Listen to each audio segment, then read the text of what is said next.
10 இட்லி தோசை சாப்பிட்டாலும் பத்தாது. விக்க விக்க சாப்பிட்டுக்கிட்டே இருப்பாங்க. அதுக்கு ஒரு கடாயில் 2 டீஸ்பூன் எண்ணெய் ஊற்றி சூடானதும் 1 கப் அளவுக்கு உரித்த பூண்டு, 3/4 கப் அளவுக்கு உரித்த சின்ன வெங்காயம் சேர்த்து நல்லா வதக்கிக்கங்க. வதங்கினது இதோட 1 டீஸ்பூன் மல்லி, 1/2 டீஸ்பூன் ஜீரகம், 3 டீஸ்பூன் அளவுக்கு மிளகு சேர்த்துக்கங்க. இதில் மிளகாய் தூள்லாம் சேர்க்க போகிறது இல்லை.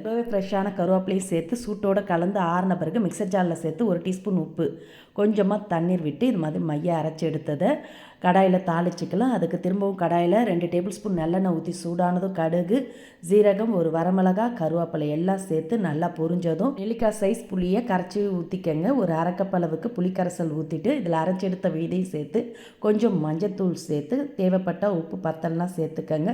சேர்த்து மூடி ஒரு 2 நிமிஷம் குக்காகி எண்ணெய் பிரிஞ்சு வந்ததும் இதோட ஒரு 2 டீஸ்பூன் அளவுக்கு நாட்டு சர்க்கரை சேர்த்து கலந்து இறக்குனீங்கன்னா 1 மாதத்துக்கு இனி சைடிஷ் கவலையே இல்லை. எல்லாத்துக்குமே சூப்பராக இருக்கும்.